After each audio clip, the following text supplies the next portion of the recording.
Bang, lu masuk video bang ya? Nih. Jangan bikin peraturan sembarangan ya. Ya, semua ada peraturannya.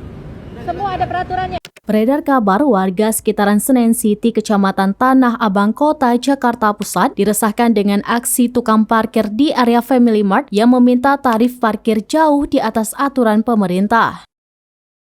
Dikarenakan untuk satu motor, pemilik kendaraan diminta bayaran sebesar Rp10.000 meski hanya parkir dalam waktu sebentar.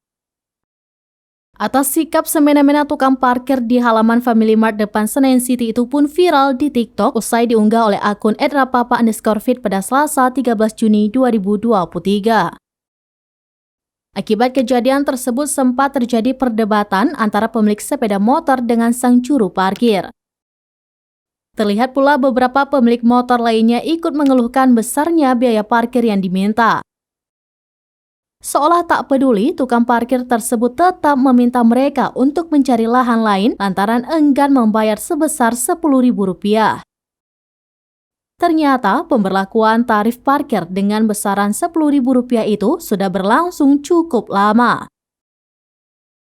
Aksi premanisme dengan memaksa bayar tarif parkir sesukanya dan bersikap seolah sebagai pemilik lahan parkir serta mengusir pengunjung bertentangan dengan Pergub Provinsi DKI Jakarta tentang perparkiran.